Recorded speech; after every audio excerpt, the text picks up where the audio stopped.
Ragazzi, parliamoci chiaro, sto rischiando davvero grosso nel mostrarvi già da ora, da febbraio, la nuova dashcam della 70mai, la A810, in quanto l'azienda mi ha detto di non mostrarla fino a metà marzo, ma dato che nel mio ultimo shorts in tanti di voi hanno espresso curiosità verso questa dashcam interessantissima, vi faccio una piccolissima anteprima, ma non ditelo a nessuno. Vi chiedo scusa per il casino, ragazzi, ma la sto montando un po' alla bene e meglio per mostrarvela un istante. Eccola qui, la 70mai A810. Perché è così interessante questa dashcam? Beh, perché è la nuova dashcam della 70mai che l'anno scorso ci deliziò con questo gioiellino tecnologico, la 70mai Omni, la dashcam più smart sul mercato con connettività 4G in remoto. E spoiler, anche la nuova dashcam permette questa connettività, ma ad un nuovo livello. Ora abbiamo un gran bel display con la lingua già in italiano senza dover aspettare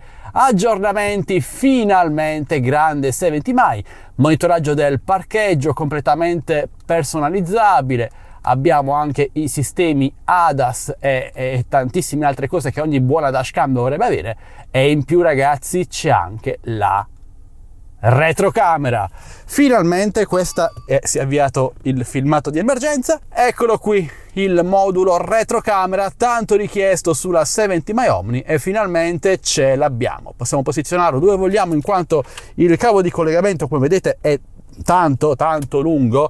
Io faccio passare i cavi sempre nel cielo della mia auto, quindi si arriva facilmente anche alla parte posteriore. E la cosa bella è che ora, anche ad auto spenta, grazie al modulo 4G a cui questa dashcam è compatibile, possiamo attivare la connettività remota tramite l'applicazione. Qui sopra abbiamo la 70mai Omni, qui la nuova dashcam A810, l'applicazione è la stessa ovviamente, e possiamo accedere con un tap sul display alla dashcam in questo modo.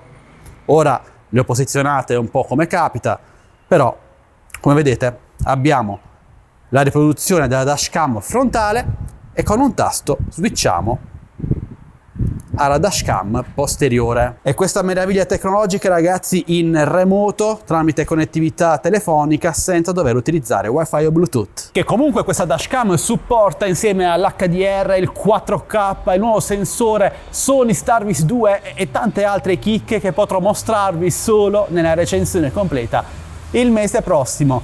Vi chiedo scusa se non ve la porto subito, purtroppo non dipende da me, forse per me l'avrei già fatto, però abbiate un po' di pazienza perché questa dashcam è davvero molto interessante e ne avete appena avuto un assaggio. Sarà ovviamente disponibile anche su Amazon, e io vi andrò a segnalare subito la sua disponibilità insieme a un gran bel coupon esclusivo, e il suo prezzo, credetemi, sarà molto invitante, dove ovviamente nel mio canale Telegram ufficiale TechBest Deals, che trovate linkato qui sotto in descrizione video, quindi entrateci subito perché la troverete lì al suo prezzo più basso. Ora però, ragazzi, ditemi la vostra opinione su questa nuova dashcam. Vi interessa oppure no? Avete mai provato una dashcam della 70mai che fine ha fatto la 70mai Omni? Beh, fatemelo sapere con un commento. Potete acquistare anche lei da Amazon, trovate i suoi link e il suo prezzo più basso sul mio canale Telegram TechBest Deals. Un like se il video vi è piaciuto, condividetelo ai vostri amici e iscrivetevi al canale. Questo è tutto, alla prossima, e guidate sempre in sicurezza, perché queste dashcam sono